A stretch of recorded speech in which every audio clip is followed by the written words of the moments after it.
Esse é o último sermão da série Os Últimos Tempos, série sobre Mateus 24 e 25. Hoje a gente termina, próximo domingo o pastor Jailson vai iniciar uma nova série. Então, não vou fazer uma recapitulação de tudo que a gente falou, afinal de contas já foram 8 sermões, esse é o 9º. Mas como nós temos isso disponível na internet, nosso desejo é que você sempre volte para ver e mastigar e processar um pouco do que já foi exposto. Mas eu quero pegar um tema que permeia as mensagens que nós falamos aqui. Jesus, desde o capítulo 23 até o capítulo 25 de Mateus, ele apresenta o tema de juízo. Juízo parece ser uma das coisas mais marcantes, desde o capítulo 23. No 23 ele fala de algumas palavras de maldição contra escribas e fariseus que eram hipócritas. No final do capítulo ele anuncia a destruição, o juízo sobre Jerusalém, que havia rejeitado a Jesus. No capítulo 24, que é o texto que nós expusemos aqui, começa Jesus dizendo, não ficará pedra sobre pedra em relação ao templo, mostrando a destruição do templo. Depois vai haver uma narração detalhada da invasão de Jerusalém. Há vários aspectos sobre cuidado na hora de fugir, fuja para os montes e ore para que não seja no dia de sábado, uma série de detalhes. Depois as parábolas que nós expusemos nos últimos domingos, sempre tem alguma coisa de... Tem gente que vai ser pega desavisada ou negligente. E a passagem de hoje termina esse tema de juízo, falando do juízo final. E nós vamos gastar a maior parte da mensagem explicando o que é isso que a gente chama de juízo final. Então, o tema de juízo permeia toda a exposição de Jesus Cristo nesses 2 capítulos que nós trabalhamos nos últimos domingos. E o que isso nos ensina? Eu vou falar de cara uma lição que vai ser um dos propósitos dessa mensagem. Ao final de seu ministério, Jesus está alertando de forma pública e de forma privada que o estilo presente de vida tem consequência para o porvir.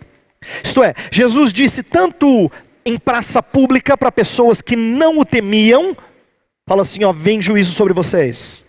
Quanto disse de forma particular para os seus discípulos, vem juízo por aí. Porque Jesus não quer que nós negligenciemos o impacto que a nossa vida tem sobre o porvir, sobre o juízo no porvir. Ele quer que nós estejamos atentos a isso. Uma das coisas mais comuns, um dos clamores mais comuns no período do Antigo Testamento é que Deus não julga, que Deus parece estar silente. Inclusive tem salmos que falam assim, onde está o vosso Deus? Ele não faz nada. Então aqui Jesus está lembrando, ele fará. Deus vai fazer, eu vou ser o juiz. Então quando Jesus apresenta o tema de juízo, ele quer que nós estejamos muito certos de que o estilo de vida presente tem consequência para o porvir. E por que é importante nós lembrarmos disso? Porque desde o primeiro sermão da série até agora, eu tenho falado que a razão de nós estudarmos escatologia não é para preenchermos nossa cabeça com um monte de detalhes interessantes sobre o que vai acontecer, mas para que a expectativa do futuro molde nossa postura agora. E a mensagem de hoje tem a ver com aprender sobre o juízo final no futuro, para que a gente tenha um comportamento condizente agora. Então esse é o propósito, de forma mais abrangente, esse é o propósito principal. Então eu quero convidar você a abrir a sua Bíblia em Mateus 25, eu vou ler dos versos 31 a 46, e depois nós faremos a exposição desse texto, focando principalmente no que ele tem a nos ensinar sobre o juízo final. Mateus 25, a partir do verso 31, diz assim: quando o Filho do Homem vier em sua glória com todos os anjos, assentar-se-á em seu trono na glória celestial. Todas as nações serão reunidas diante dele, e ele separará umas das outras, como o pastor separa as ovelhas dos bodes, e colocará as ovelhas à sua direita e os bodes à sua esquerda. Então o rei dirá aos que estiverem à sua direita: venham, benditos de meu Pai, recebam como herança o reino que lhes foi preparado desde a criação do mundo. Pois eu tive fome e vocês me deram de comer. Tive sede e vocês me deram de beber. Fui estrangeiro e vocês me acolheram. Necessitei de roupas e vocês me vestiram. Estive enfermo e vocês cuidaram de mim. Estive preso e vocês me visitaram. Então os justos lhe responderão: Senhor, quando te vimos com fome te demos de comer, ou com sede te demos de beber? Quando te vimos como estrangeiro te acolhemos, ou necessitado de roupas e te vestimos? Quando te vimos enfermo ou preso e fomos te visitar? O rei responderá: digo-lhes a verdade, o que vocês fizeram a algum dos meus menores irmãos, a mim o fizeram. Então ele dirá aos que estiverem à sua esquerda: malditos, apartem-se de mim para o fogo eterno, preparado para o diabo e os seus anjos. Pois eu tive fome, e vocês não me deram de comer. Tive sede, e nada me deram para beber. Fui estrangeiro e vocês não me acolheram. Necessitei de roupas e vocês não me vestiram. Estive enfermo e preso e vocês não me visitaram. Eles também responderão: Senhor, quando te vimos com fome ou com sede, ou estrangeiro, ou necessitado de roupas, ou enfermo ou preso, e não te ajudamos? Ele responderá: digo-lhes a verdade, o que vocês deixaram de fazer a alguns destes mais pequeninos, também a mim deixaram de fazê-lo. E estes irão para o castigo eterno, mas os justos para a vida eterna. Esse texto, como eu falei, apresenta muitas coisas interessantes e enriquecedoras sobre o juízo final. E a maneira como eu quero proceder nessa mensagem é respondendo a perguntas. Eu vou falar do que é o juízo final, quando é o juízo final, para quem é o juízo final, por que o juízo final, como ele acontece e para que, a finalidade dele. E uma das coisas mais importantes que eu vou expor aqui, vou gastar um tempinho nisso, é o como. Por isso que eu intitulei a mensagem Julgado pelo quê? Porque essa é uma das coisas mais surpreendentes do texto. O como ele julga, com base em que ele julga. Então vamos começar com algumas afirmações genéricas. O que é juízo final? Então, eu quero começar contrapondo a uma expectativa muito comum que as pessoas têm, mas que não reflete a verdade de Deus, ou pelo menos não plenamente. Juízo final não é resolução só de desigualdades sociais, que é uma expectativa comum, mas principalmente de desigualdades religiosas. Deixe-me explicar. Para muitas pessoas, o juízo final é aquele momento em que Deus finalmente vai colocar os pingos nos is. E aí você fala assim: Deus, vem e julga, porque realmente esse Brasil, esse mundo tem uma desigualdade só. Há livros teológicos que trabalham quase que somente com isso. A ideia de que Deus virá julgar e finalmente vai quebrar com a desproporção socioeconômica nesse mundo. Essa é uma das coisas que nós podemos esperar que vai acontecer. Mas essa expectativa somente é reduzir o que o juízo final vai fazer. Porque como a nossa passagem vai nos ensinar, não tem tanto a ver com como é que há desigualdade social, mas como é que você se relaciona com o seu Criador. Qual é a relação que você tem com o Deus Criador de todas as coisas? É isso que define quem vai para a direita e vai para a esquerda. É isso que define se você é ovelha ou se você é bode. Então, eu quero mostrar ao longo dessa mensagem que o principal não é Deus resolver todos os problemas da nossa sociedade brasileira. Isso vai acontecer. Mas se essa fosse a única expectativa nossa em relação ao juízo final, não precisaria ser crente para ter essa expectativa. Porque os jornais estão cheios disso também. Não é? Os programas de televisão estão cheios dessa expectativa. O que ele vem resolver, portanto, vai muito além disso. Ele vem resolver a diferença que as pessoas têm no trato com o Deus Criador de todas as coisas. O juízo final é o momento em que Cristo se apresenta como juiz. Tanto o texto de João 5, que nós lemos na liturgia, no versículo 27, fala: e deu-lhe autoridade para julgar, porque é o Filho do Homem. Jesus está dizendo que Deus deu autoridade para ele, o Filho, julgar. Em outros textos, em Atos 17, fala que Deus vai julgar o mundo por intermédio de um varão, fazendo referência a Jesus. Paulo, em 2 Coríntios 5, fala sobre todos nós sermos apresentados no tribunal de Cristo. Então tem vários textos no Novo Testamento que apresentam Jesus como juiz. Isso é significativo porque o Jesus que as pessoas conhecem não é juiz. O Jesus que as pessoas conhecem e colocam lá no presépio, ou depois no Calvário, é aquele Jesus que veio trazer palavras mansas, doces, sim, quase como se ele não alterasse a voz. E de fato a primeira vinda dele foi marcada por salvação. Ele diz num determinado momento que ele não veio trazer juízo, que ele não veio trazer castigo. O Filho do Homem veio salvar, ele veio buscar e salvar o perdido. Mas a sua segunda vinda certamente será marcada por justiça. E olha só, justiça é terror para alguns e expectativa para outros. Em Apocalipse 6 tem um texto muito interessante, em que os crentes que morreram estão na presença de Deus, estão clamando: até quando, Senhor? Eles querem que justiça seja feita, é a expectativa deles.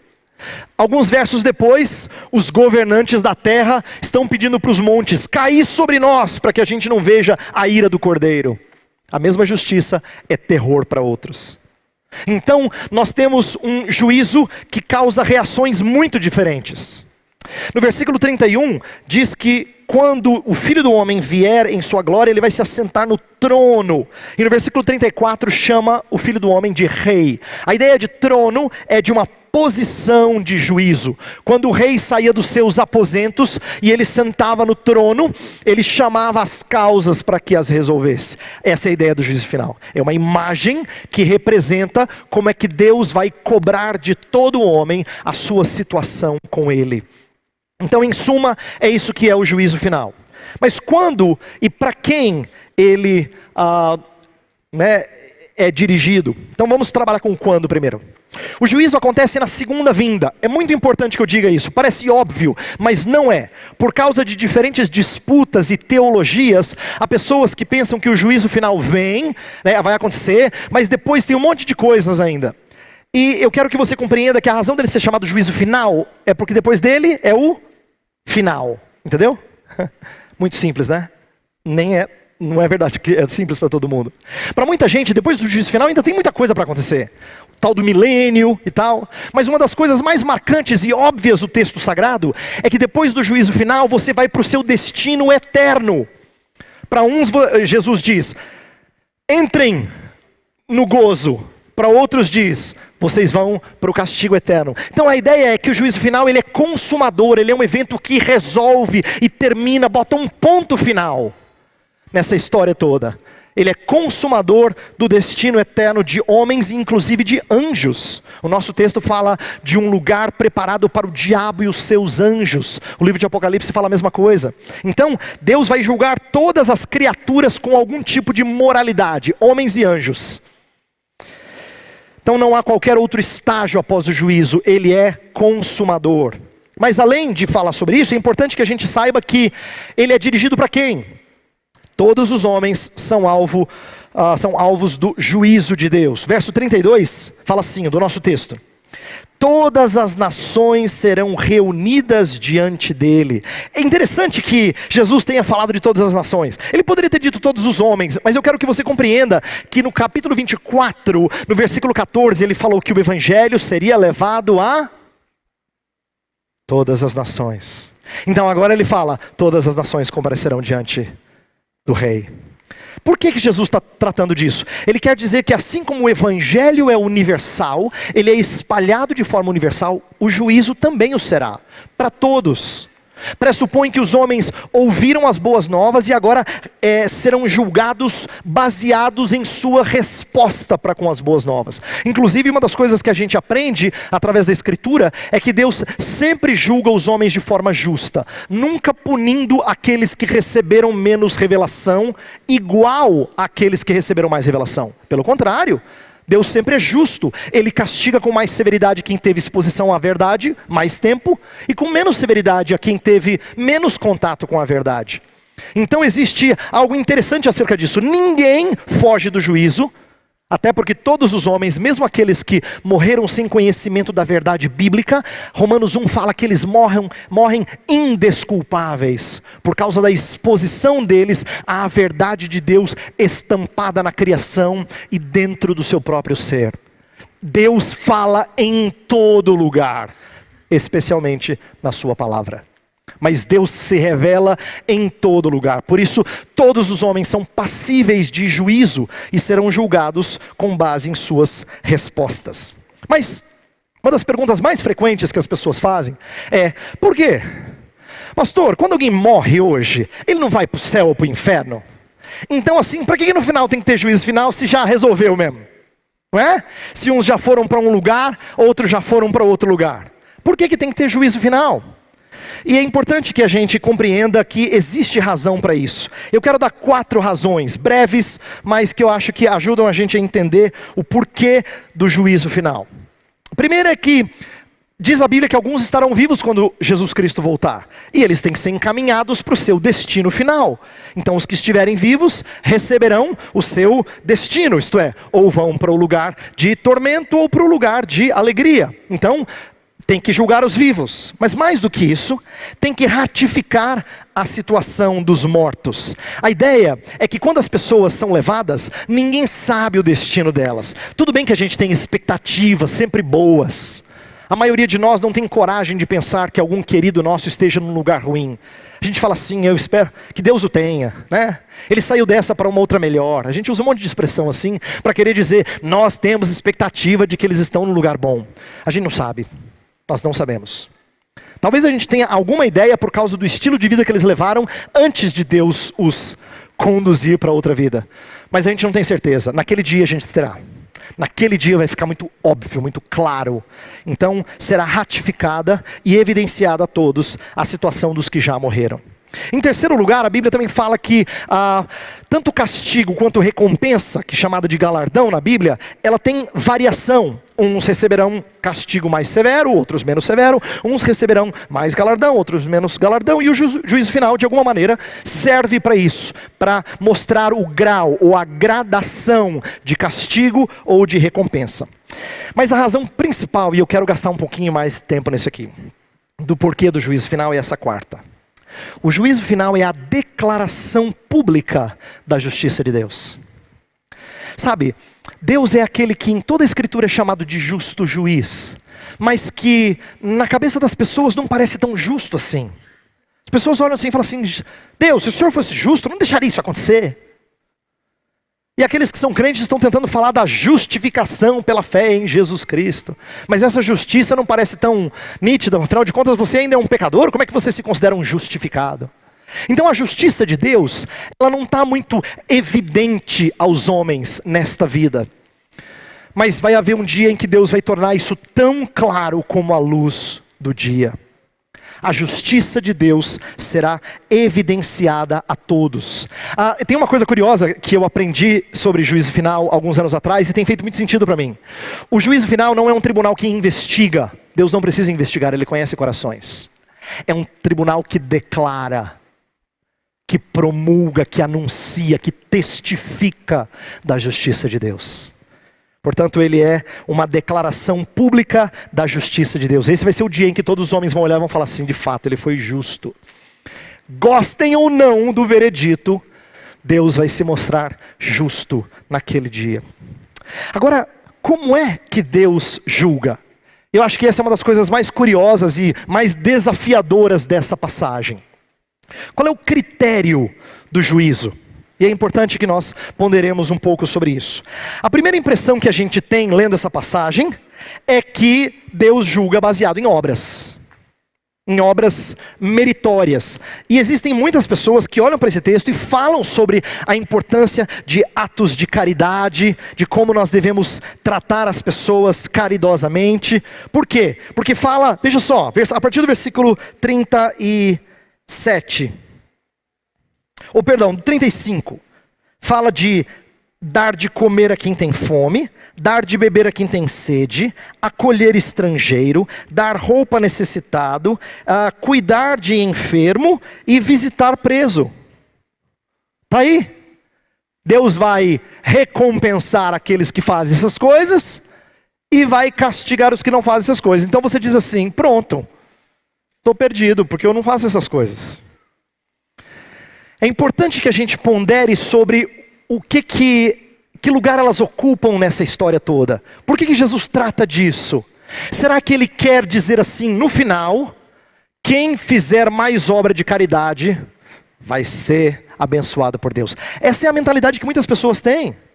Tanto é que você pergunta para um brasileiro treinado num catolicismo sem muita informação, e ele vai responder para você assim que ele é mais ou menos. Porque ele não faz tanta caridade quanto fulano, ciclano, beltrano, mas ele também não é tão ruim quanto fulano, ciclano, beltrano. Ele espera sim tirar um 7, passar raspando, mas pelo menos passar.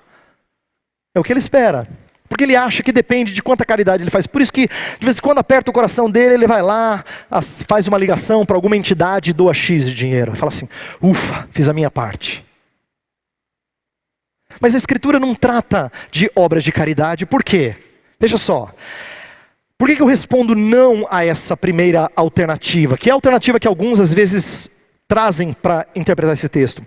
Porque quando fala, quem fizer alguma dessas coisas a algum dos meus menores irmãos, é o texto usado no versículo 41, no versículo 40, e depois no 45 fala destes mais pequeninos. Essas expressões nunca são usadas nos evangelhos para se referir ao pobre ou ao necessitado.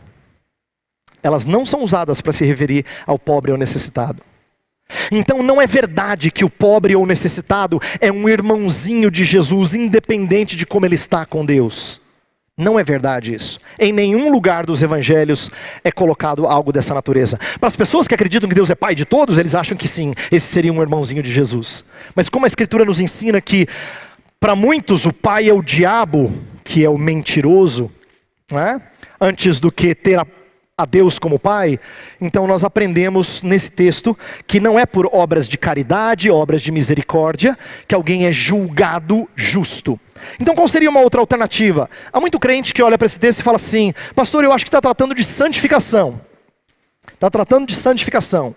E eu diria que a melhor resposta para essa possível interpretação é, também, não é o principal, mas também, porque a Escritura fala que nós seremos julgados segundo as nossas obras. Esse é um negócio, uma frase que incomoda a gente, mas aparece em vários lugares. Aparece nos evangelhos, nas cartas de Paulo, no livro de Apocalipse, que nós seremos julgados segundo as nossas obras.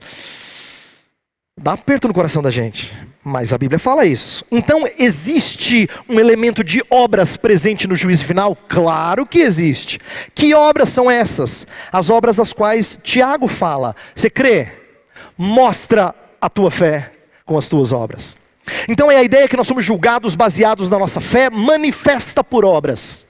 Ninguém pode dizer eu creio, mas ninguém nunca viu. Não, mas eu creio. Deus sabe o que está no meu coração. Não funciona esse argumento. Porque o que está no seu coração precisa ser evidenciado para quem não enxerga o seu coração. Então se a sua fé que está escondida não é vista, ela não é válida, de acordo com Tiago.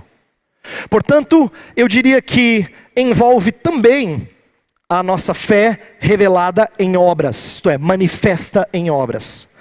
Mas a terceira alternativa é, será que isso tem relação, tem a ver com a nossa relação com os de Cristo? E aqui que eu quero trazer o ensino surpreendente dessa passagem. Eu digo que principalmente isso. Jesus está ensinando que nós seremos julgados baseado em como nós cooperamos com aqueles que propagam o reino. E eu não estou falando só de missionário, também de missionário, mas com todo mundo que faz parte da igreja de Cristo. Como você se relaciona com a igreja de Cristo certamente influencia o seu noivo. Ele trata você baseado em como você tratou o seu embaixador. O embaixador dele. Ele trata você, eu vou repetir, baseado em como você tratou o seu embaixador. Se todo aquele que leva a mensagem do reino para algum lugar é bem tratado, é como se você recebesse o próprio líder de Estado. Se o embaixador é maltratado, é como se você declarasse guerra sobre o Estado. Então Jesus ensina um princípio importante. Quando ele fala assim, todas as vezes que vocês cooperaram com a igreja de Cristo na expansão do reino, mesmo em meio a dificuldades, vocês fizeram isso para mim. Para mim.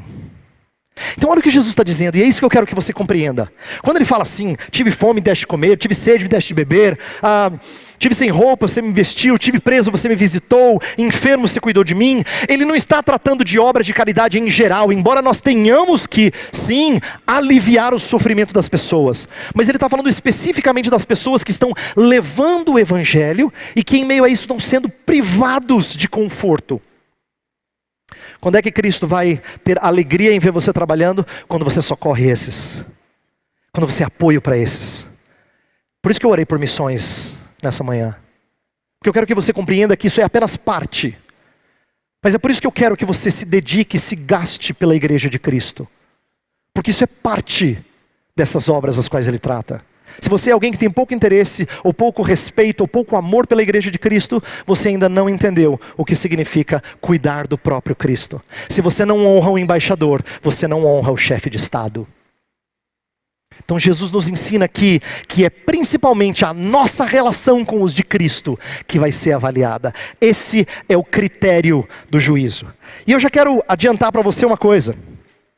Isso foi surpreendente para aqueles que ouviram. Porque não é interessante que nessa espécie de parábola, não é bem uma parábola, mas ele está contando o que vai acontecer, usando ilustrações, mas contando o que vai acontecer no porvir, ele já antecipa a reação de surpresa de ambos os lados.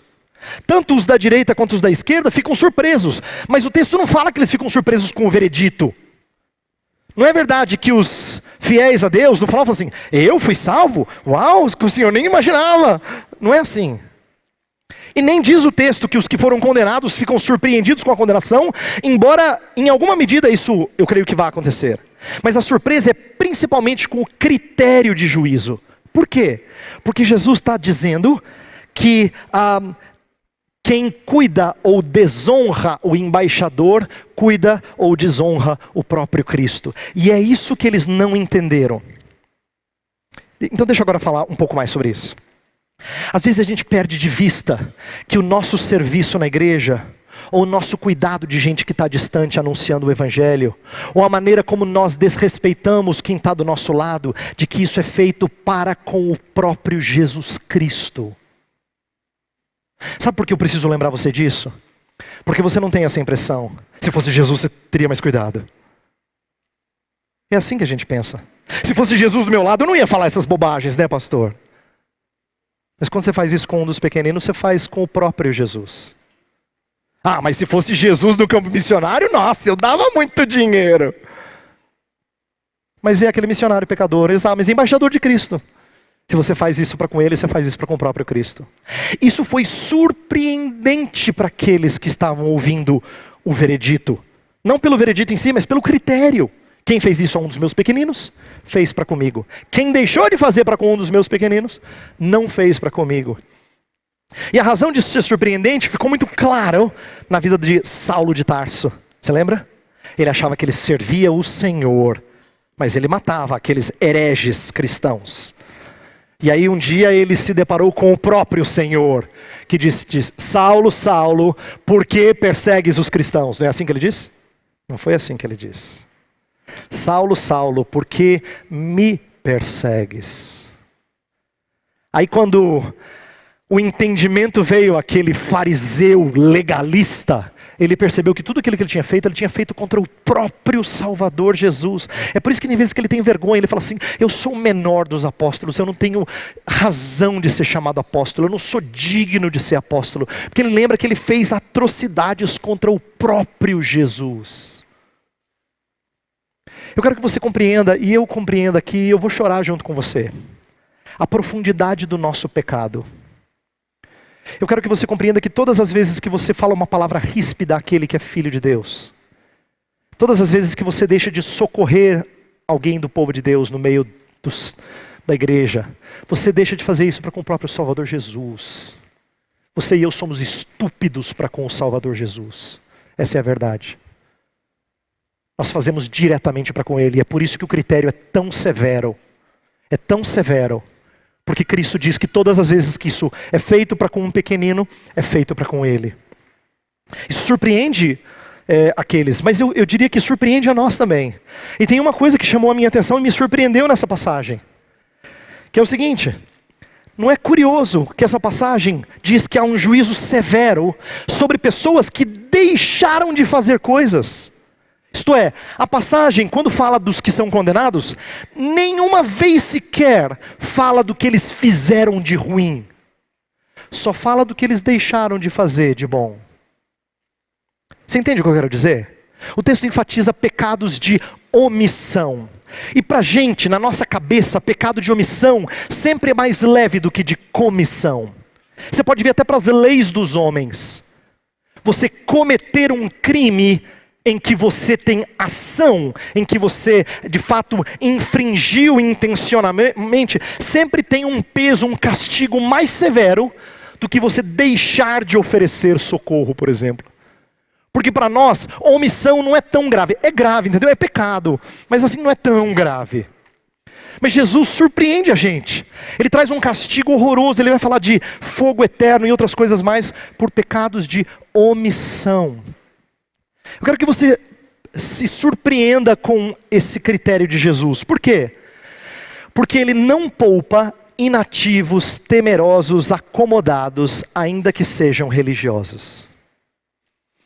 As pessoas aqui do texto, não há qualquer indício de que eles não sejam religiosos. Inclusive no finalzinho eles falam: Senhor, quando é que nós deixamos de fazer isso para contigo? Então esse texto não está falando só com aqueles pessoal lá fora. Sabe aquele pessoal cético que você conhece, que mora perto da sua casa? Não, não é com esse que está falando. Está falando com você. Com você que é inativo, que é acomodado. Que igreja é só um lugar para esquentar banco. É para você que está falando. É para você. Ele está falando com gente que tem medo de servir ao Senhor de forma ousada. Ele está falando com gente que está acostumado a enxergar a igreja como mais um evento do que algo que é razão do seu serviço.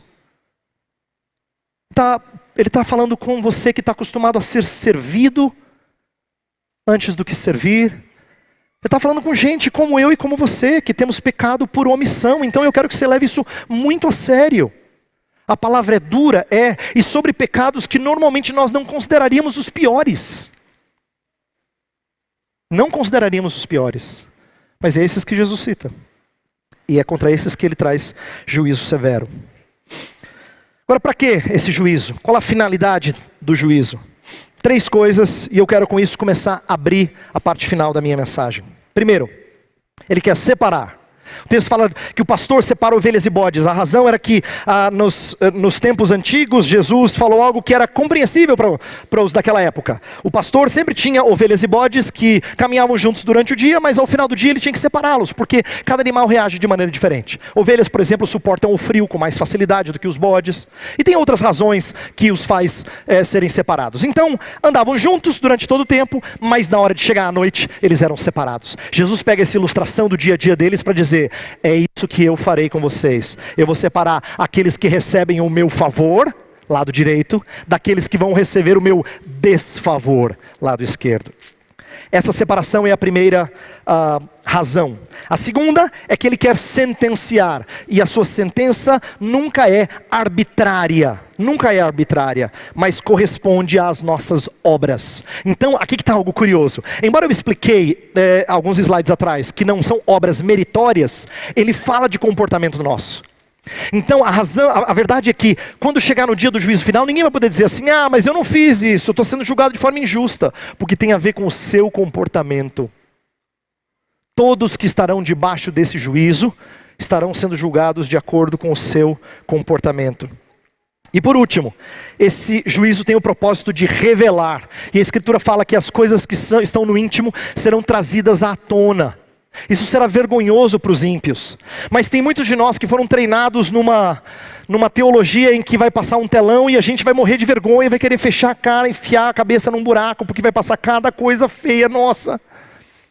Mas você prestou atenção que no texto não cita um pecado sequer dos justos?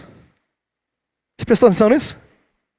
Vocês fizeram isso, vocês fizeram isso, vocês fizeram isso, vocês fizeram isso. Quando que fizemos isso, Senhor? Quando vocês fizeram um dos meus pequeninos, vocês fizeram a mim. Aí depois passa para os ímpios. Não cita um pecado sequer seu e meu. Nenhum. Porque esse não é um dia para nossa vergonha. E o nosso Salvador não vai expor segredos para nos envergonhar. Ele já resolveu esse problema. Esse é um dia de revelar para a glória dele, para o nosso deleite. Aqueles que são remidos por Jesus Cristo não sentirão vergonha. Mas para outros será sim um dia de exposição e de escancarar toda e qualquer hipocrisia. E o texto fala do destino das ovelhas. E depois eu vou falar do destino dos bodes e assim encerrar essa mensagem. As ovelhas, que são chamados de justos, eles adentram a vida eterna e recebem o reino como herança. Essa é uma palavra importante e eu quero que você atente por 2 minutos ao que eu vou dizer agora. Há muitas pessoas que, com uma intenção saudável de tentar estimular a igreja à prática de boas obras, usam palavras que eu acho que não são apropriadas. Falam sobre construir o reino, sobre tornar o reino concreto na era presente. Nós temos que tornar isso concreto, porque Jesus Cristo já iniciou uma nova terra, uma nova criação. E a gente tem que tomar muito cuidado com esse tipo de linguajar, porque dá a impressão de que a primeira vinda de Cristo já fez e já nos deu ferramentas suficientes para a gente trazer o reino de Deus para a terra. Mas a verdade é que a Escritura não apresenta nós como participantes dessa chegada do reino. Ele chega sem os homens se prepararem para isso. Ele cresce sem os homens serem os edificadores disso. Então, na Escritura, nós anunciamos o reino, nós o vemos crescer, e um dia nós o receberemos. É sempre verbo passivo. Passivo em que sentido? Passivo com respeito à edificação do reino. Nós não construímos o reino, nós não fazemos o reino crescer. Quem faz o reino crescer é o rei. Eu digo para os meus alunos em escatologia, no seminário, eu falo assim, olha, não é uma democracia. A Escritura usa a analogia de uma monarquia, porque a glória de construir o reino sempre é do rei. Sempre é do rei. Então é importante que você entenda que no final, você não recebe alguma coisa que você construiu. Você recebe alguma coisa que outro construiu. Porque você acreditou que o outro faria o reino crescer. Por isso eu quero que você entenda isso e você confie nisso. E eu digo isso porque eu estou falando com brasileiros muito desacreditados hoje. Estou falando com brasileiros assim que já ouviram falar que o reino cresce, mas você já leu o jornal, pastor? A gente está muito desacreditado. A gente não encontra esperança nessas mensagens. Elas são boas para domingo assim, mas depois que passa o domingo, você começa a ler o jornal segunda, você vai ver. Elas não inspiram mais a gente a guardar a herança desse reino. Isso é fraqueza de fé da nossa parte. Porque o texto fala assim, que vocês vão receber a herança. Sejam benditos de meu Pai. Vocês aqui, recebam a herança do reino. Mas para aqueles que não são chamados de ovelhas, mas de bodes, o texto é duro. Ele fala que alguns irão, esses da esquerda irão para o fogo eterno no verso 41, castigo eterno no 46. E aqui nós entramos numa das doutrinas mais contestadas do cristianismo. Essa é uma das doutrinas mais assim, que causa mais repulsa nas pessoas. Elas dizem, como é que pode um Deus de amor mandar as pessoas para o inferno e deixar lá?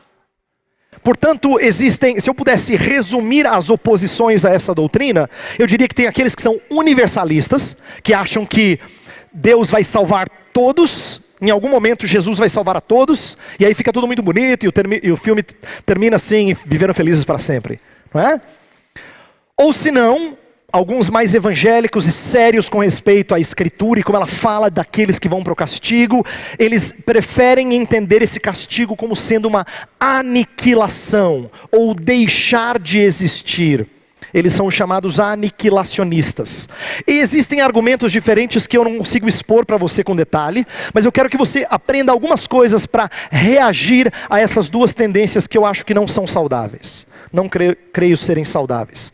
A primeira coisa é que a descrição, muita gente se apega à descrição desse castigo eterno como sendo uma descrição metafórica. Não dá para a gente pensar assim que vai durar o tempo todo, porque é muita metáfora. É verdade que é metáfora. Usa fogo e usa trevas. Tem gente que pergunta assim, como é que dá para ter fogo e trevas no mesmo lugar? Mas fogo e trevas não precisam necessariamente serem descrições autoexcludentes.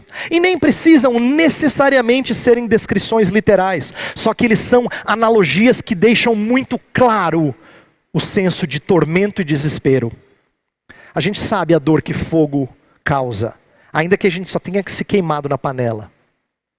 A gente sabe como é ruim estar na escuridão.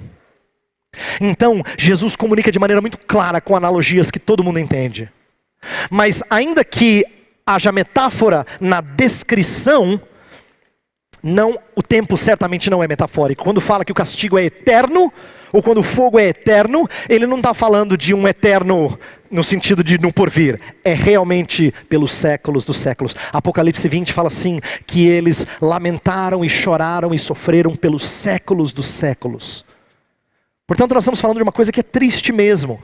E Jesus não esconde isso. Inclusive, pasmem vocês, Jesus é a pessoa que mais fala de inferno na Bíblia. Ele bate Paulo, ele bate João, ele bate Pedro, ele bate todo mundo. Você fala, Jesus? É, Jesus. Ninguém falou tanto sobre esse assunto do que ele, porque ele queria que você compreendesse que a sua vida é julgada baseada na sua relação com o seu Criador. Isso é tão sério que a consequência para quem não leva isso a sério é castigo eterno. A outra coisa que a gente aprende é que esse lugar representa separação e castigo. Quando eu falo separação, eu quero que você entenda que esse é o sentido bíblico de morte. Morte significa separar de Deus. Aí tem gente que pergunta, pastor, mas Deus não é onipresente? Como é que você pode estar separado de Deus? Pois é bom que você saiba que quando fala de separado de Deus, significa separado da sua benevolência, da sua bondade. Você não fica ausente de Deus. Deus sempre está diante de você. Só que se você não está diante da sua benevolência, ai de você.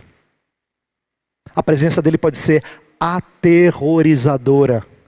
E esse lugar de castigo, de tormento, é um lugar em que Deus está presente, mas não daquele jeito bonitinho que a gente canta nas músicas. É de um Deus presente em juízo e em ira apavorante.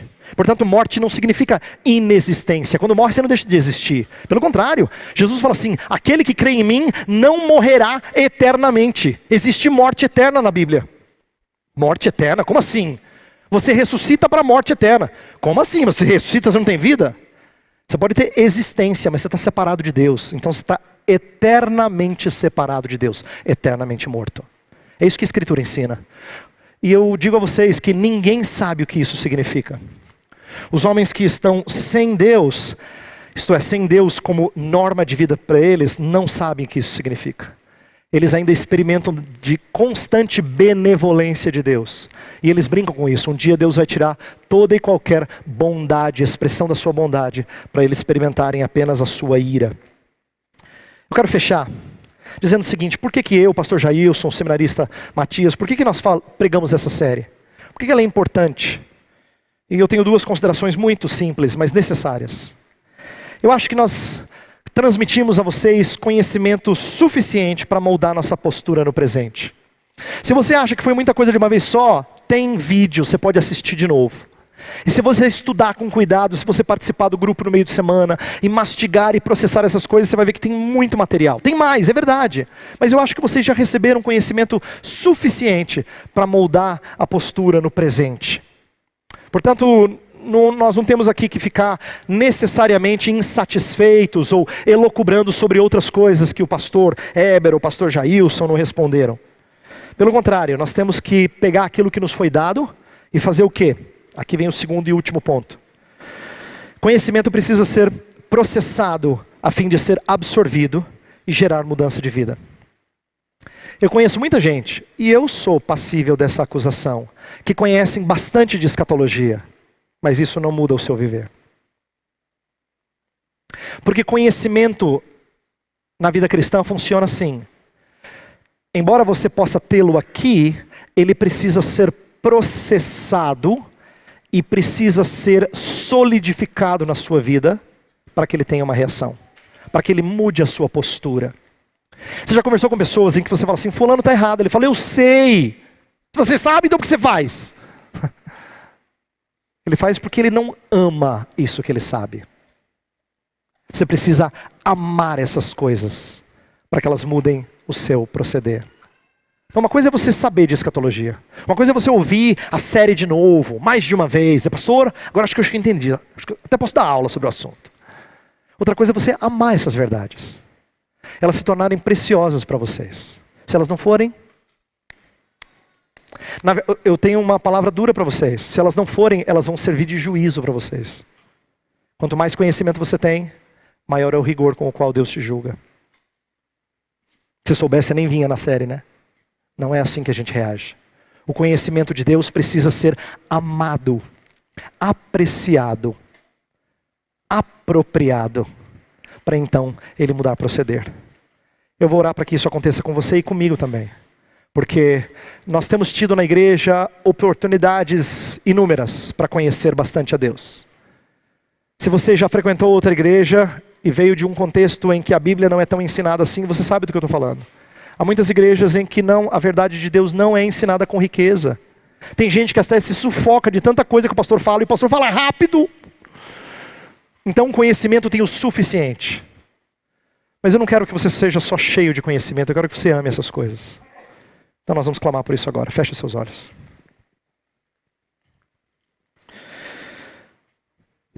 Senhor Deus e Pai de nosso Senhor Jesus Cristo, nós ouvimos aqui semana após semana várias coisas que Jesus nos ensinou sobre o tempo do fim.